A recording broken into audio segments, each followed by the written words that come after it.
네, 안녕하세요 여러분, 존버입니다. 굉장히 또 오랜만인 것 같네요. 제가 주말에는 영상을 좀 올리지 못했어요. 장이 좋지도 않았고, 딱히 개인 개별 종목들을 리뷰를 할 필요가 없다고 생각이 좀 들어서 일단 생략을 좀 한 것도 있습니다. 지금 중요한 거는 개별적인 종목들의 이제 차트 흐름보다는 지금은 전체적으로 장 자체, 이런 지수 전체적 세계 흐름이나 약간 요런 쪽에다가 좀 관점을 두는 것이 훨씬 장 흐름을 이해하는 데는 좋을 거라고 생각을 해서 그런 거고요. 지금은 오늘 같은 경우에는 일단 시장의 이제 중요한 부분과 그리고 기타 종목들을 좀 리뷰를 하도록 하겠습니다. 자, 시작하기 전에 제 채널은 엘리어트 파동 이론과 피보나치 황금 비율, 보조 지표, 재료들을 이용해서 차트가 어떻게 흘러갈지 한번 살펴보는 그런 채널입니다. 처음 오시는 분들은 오른쪽 위에 이론 영상을 먼저 보고 오시면은 이해가 잘 가실 거예요. 자, 그럼 시작하도록 하겠습니다. 자, 첫 번째는 간단하게 시황과 그리고 이제 어떻게 좀 해나가야 되나 이런 걸 좀 여러분들이랑 좀 얘기를 좀 해볼 거예요. 이 플러스 엘리어트 파동 이론에 있어서 여러분들이 좀 궁금해하시는 ABC일 때 이제 반등에 대해서 이걸 한 번 더 짚고 넘어가 보도록 하겠습니다. 자, 시황은 여러분들이 제일 중요하게 생각하는 게 뭐냐면 지금 테이퍼링을 좀 굉장히 중요하게 생각을 하셔야 돼요. 이 테이퍼링이 그냥 금리 인상으로 이제 이어지는 거거든요. 이 금리 인상이 이어지게 되면은 주식시장에 있어서는 굉장히 좋지 않아요. 그래서 지금 우리 장도 코스피 코스닥도 저번 주에 목요일 금요일 해서 굉장히 과대 낙폭이 일어났던 거고요. 근데 이게 지금 중요한 거는 언제 나오냐, 이런 시기가 굉장히 좀 중요합니다. 일단 뉴스를 하나 보시죠. 자, 뉴스는 잭슨홀 미팅, 이 잭슨홀 미팅에서 테이퍼링에 관한 내용이 나올 걸로 인해 가지고 집중이 되고 있다. 이게 중요한 거고요. 이건 언제 일어나냐면 일단 23일에서 27일 사이에 일단 잭슨홀 미팅이 한다고 합니다. 특히 26일 아마 예정이 돼 있을 거예요. 일단 여기서 중요한 거는 경제 이제 회복의 주요 지표였던 고용 지표가 예상을 웃도는 양호한 모습을 보이고 있다. 요거 중요하고요. 그리고 지금 현재 보시면은 자, 블룸버그는 최근 51명의 전문가들을 대상으로 한 설문조사에서 파월 의장이 이번 잭슨홀 행사 또는 다음 달 9월이죠. 21일에서 22일 열리는 FOMC에서 테이퍼링 시작에 대한 신호가 언급할 수 있다 라고 전망을 했습니다. 그리고 FOMC 의사록에서는 대부분의 위원이 연내에 테이퍼링 시작이 적절하다는 시각을 밝혀서 지금 요것 때문에 굉장히 증시가 하락을 했죠. 근데 미국 증시 같은 경우에는 그렇게 막 타격이 오지 않았어요. 거의 약간 조정으로 볼 만한 정도였고, 나머지 이제 우리 한국 증시나 다른 중국 쪽이나 이런 데서 아무래도 많이 영향을 좀 많이 받긴 했습니다. 자, 여기서 가장 중요한 거는 연내 테이퍼링 가능성이 점차 높아지고 있지만 일각에서는 테이퍼링 시점이 최근의 예상보다 늦어질 수도 있다는 전망, 이게 굉장히 긍정적입니다. 이 뭐 때문이냐? 당연히 델타 변이 때문이죠. 왜냐면 지금 현재 델타 변이가 잡히지가 않고 있어요.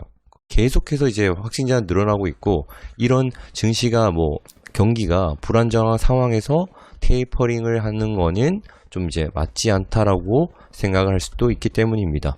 그래서 9월 FOMC 회의까지 델타 변이 확산 상황을 면밀히 지켜볼 것, 이걸 지켜보면서 이 테이퍼링에 대한 사항을 확실하게 말을 하던가 아니면은 이제 조금 두각화를 시킨다든지 할 수가 있겠죠. 그리고 얘네들이 왜 이런 거에 이제 굉장히 조심스럽냐면은 이 테이퍼링을 언급을 하게 되면은 테이퍼 텐트럼이라는 현상이 나옵니다. 이게 긴축 발작이란 건데, 이 테이퍼링을 말하게 되면 증시가 갑작스럽게 엄청나게 투자자들이 자본금을 회수를 하면서 폭락이 이제 오는 그런 상황이 있습니다. 2013년인가요? 네. 여기 당시에 벤 버냉키 연준 의장이 테이퍼링 신호를 줬을 때 투자자들이 급격한 자금 회수로 신흥국의 통화 가치나 증시가 급락하는 이른바 긴축 발작 현상이 나타났다. 요거를 좀 염두에 두고 얘들이 좀 조심스럽게 행동을 할 수가 있을 겁니다. 그래서 지금 우리가 해야 될 건 뭐냐면은 지금은 매수를 웬만하면 자제를 해라. 저는 자제를 해야 된다고 생각합니다. 특히 이번 주까지는 웬만하면은 신규 매수는 거의 하지 않을 거예요. 왜냐면 이 상황을 테이퍼링에 대한 어떠한 그 흐름이나 이런 것들을 좀 파악을 한 다음에 매수를 해도 늦지 않으니까. 아셨죠? 그래서 여러분들은 이 잭슨홀 미팅을 굉장히 중요시하게 생각을 해주셔야 되고요. 그리고 요거에 의해서 테이퍼링에 대한 어떤 일정이나 그런 정보들을 계속해서 파악을 하셔야 지금 이제 흔들리는 이 시장 속에서 잘 대응을 하실 수 있을 거라고 생각합니다. 아셨죠? 근데 생각보다 델타 변이가 안 잡히고 있고, 그리고 뭐 고용 문제도 어느 정도 해결이 되고 있고, 그러다 보니까 테이퍼링을 조금 늦춰도 별 문제가 되지 않을 거라고 생각합니다. 저는.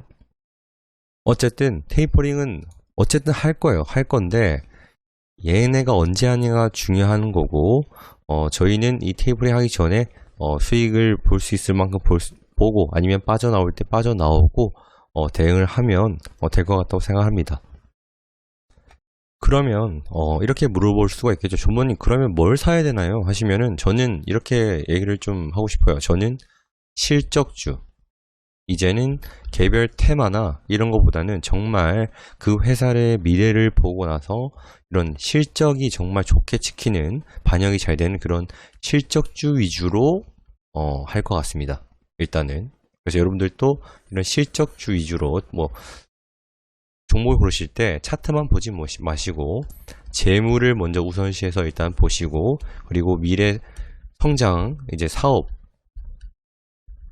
어떤 것들이 있는지 이런 것들을 먼저 좀 파악을 하시고, 그 다음에 차트를 보고 들어갈 타점을 보시는 게 가장 좋을 거라고 저는 생각을 합니다.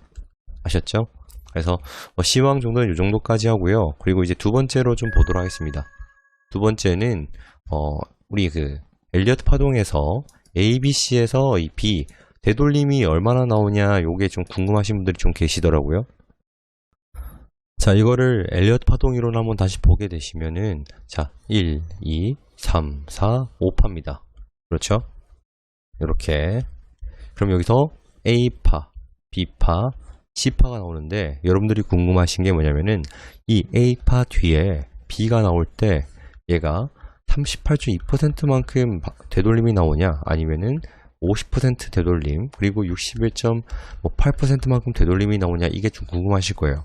근데 이거는 알 수가 없습니다. 왜냐면은 이 1파에서 3파 상승폭을 계산을 할 때는 2파에서 0.5%만큼 하락이 나온다. 그러면 얘는 1.5배만큼 상승할 수 있다.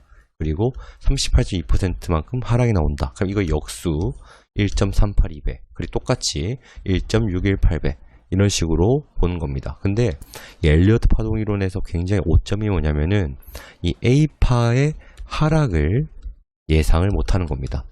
나머지 1파를 예상을 못하듯이 처음 시작이 A를 예상을 할 수가 거의 없어요. 아셨죠? 그나마 예상을 해본다고 한다면 이 파동 개수로 5번 개수로 예상을 할 수는 있겠는데, 일단 얘가 5파의 몇 퍼센트 이렇게 예상 못합니다. 대충으로나마 계산을 해본다면은, 계산이라기보다는 이 4파 저점 정도 내려갈 수도 있다, 이렇게 볼 수 있어요. 아셨죠? 그럼 일단 얘는 이 B파가 얼마만큼 갈지를 한번 예상을 하려면은 이 5파가 굉장히 중요합니다. 이 5파가 왜 중요하냐면은 이 하나, 둘, 셋, 넷, 5번의 파동에서 5파가 이 3파가 제일 연장이 나오고 5파가 정상적인 범위 안에서 마무리를 했다 라고 가정을 했을 때, 그때는 정석적인 거는 B는 A의 하락폭의 38.2%만큼 되돌림이 나온다라는 게 일단 정석입니다. 아셨죠? 정석이고요. 만약 여기서 얘가 38.2% 넘어서게 되면 일단 61.8%까지도 볼 수는 있습니다. 특히 이거를 체크를 할 때는 B파도 하나, 둘, 세 번으로 파동이 끝내기 때문에 이 파동 자체를 헤아리면서 예상을 해봐야 돼요. 아셨죠? 그리고 중요한 거는 이 B파가 5파를 넘어갈 경우 불규칙이 나올 수도 있거든요. 이럴 때는 뭐냐면은 5파가 정상적으로 연장이 되었을 때, 정상적입니다, 여러분. 정상적으로 연장이 되었을 때입니다. 이게 무슨 말이냐면은 이 5파가 연장이 나왔어요. 나왔는데 하나, 둘, 셋, 넷, 5번으로 연장파가 엄청나게 나오면서 연장을 했다.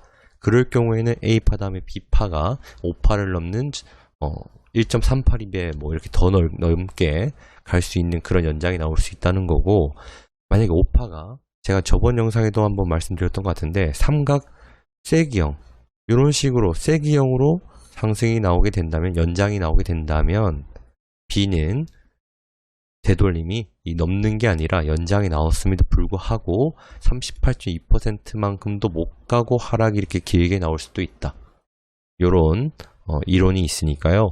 요렇게 참고를 좀 해주시면은 좋을 것 같습니다. 아셨죠? 그래서 요 하락팍에 대한 내용은 여기까지만 일단 하도록 하겠습니다. 더 궁금한 내용이 있으시면은 댓글로 달아주시면은 제가 참고를 해서 또 영상을 또 올려드리도록 하겠습니다.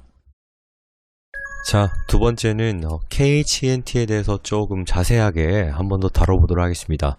아무래도 이번 영상은 KHNT까지만 하고 다음 영상에 다른 종목들을 좀 해야 될 것 같아요. 자, KHNT는 굉장히 여러분들 걱정이 많으실 거예요. 특히나 금요일날, 목요일날 해서 그냥 2,000 거의 한 300원대에서 굉장히 한 1,000 저가가 1,735원대까지 떨어졌습니다. 그러고 나서 일단 반등이 나왔습니다. 저는 이때 1,900원 정도에서 일단 물을 탔어요. 한번 물 더 탔습니다. 뭐 그렇게 큰 양은 아닌데 일단 조금 탔어요. 타고 나서 일단 오늘 전체적으로 반등이 좀 나오면서 일단 상승을 좀 해주긴 했어요. 주봉으로 시작은 뭐 종가랑 시가 동시 하게 되면은 굉장히 좀 긍정적인 신호다라고 일단 생각을 해주시면 될 것 같고요. 그리고 종목별 투자자를 보게 되면 이 기타 금융에서 여전히 또 매수를 해주고 있다. 요게 좀 이제 긍정적으로 볼 수 있겠죠. 특히 외국인이 갑자기 엄청나게 던지는 바람에 주가가 하락을 좀 많이 하긴 했습니다.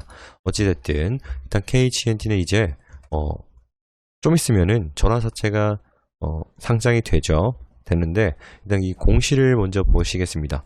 공시를 보게 되면은 일단은 유상증자 3자 배정, 필룩스를 대상으로 한 3자 배정이 일단 상장이 돼요. 근데 어차피 이거는 의무보유입니다.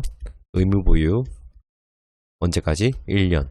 그러니까 22년 8월 23일까지 얘는 계속 들고 있어야 돼요. 못 팝니다. 이 140만 주 정도. 발행가액은 1,770원. 지금이랑 별 차이가 없죠. 이거는 별 신경을 안 쓰셔도 되고요. 그런데 일단은 추가 상장을 하는 거, 지금 첫 번째죠. 8월 26일날 나오는 거, 얘는 SJ 조합 겁니다. 원래는 상상인한테 있던 물량을 얘네가 만기 전 사채 취득을 하고 일부, 그리고 나서 다시 팔아서 넘긴 게 SJ 조합이라는 데입니다. 아셨죠?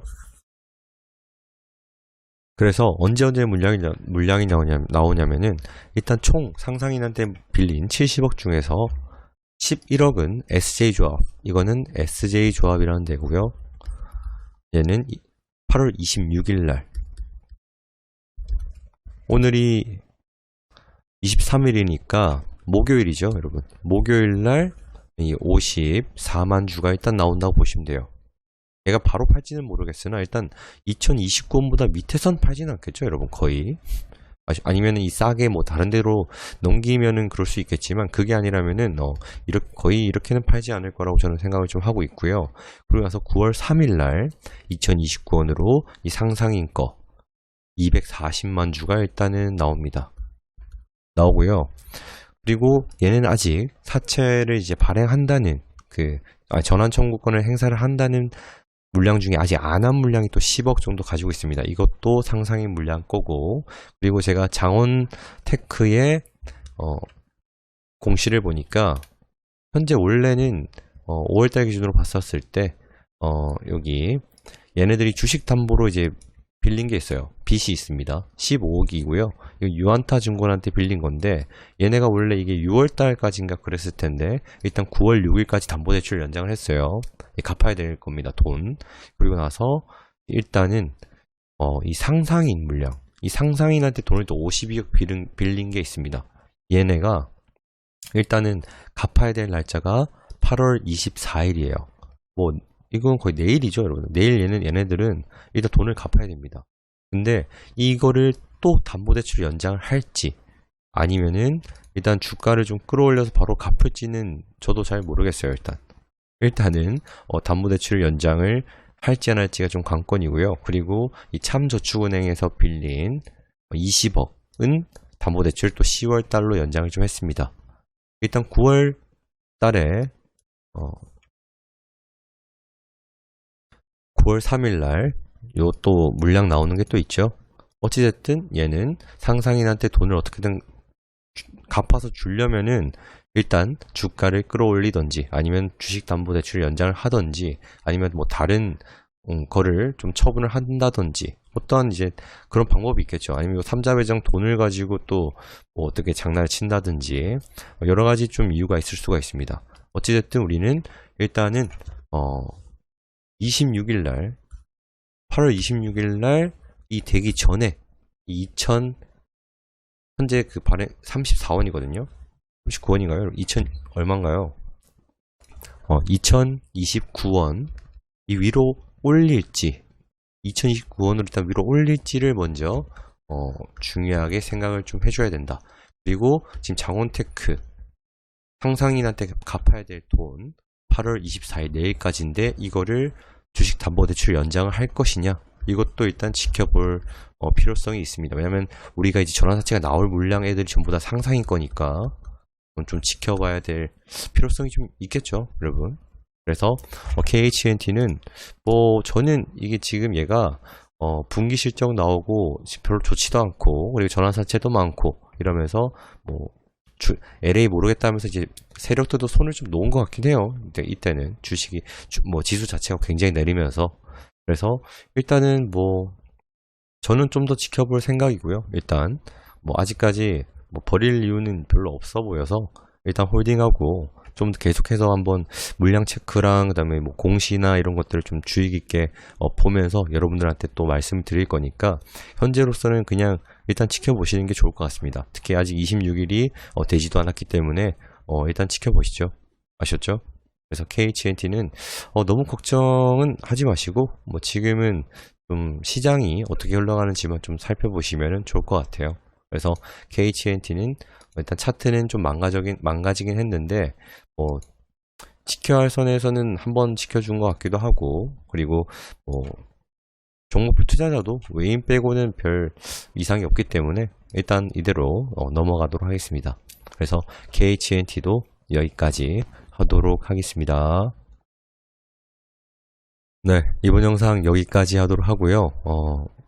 제가 말이 좀 많았어 가지고 이번 영상은 종목은 하나밖에 없네요. 네, 다음 영상 이어서 또 할 테니까 영상이 도움이 되셨다면 구독과 좋아요 부탁드리도록 하겠습니다. 감사합니다.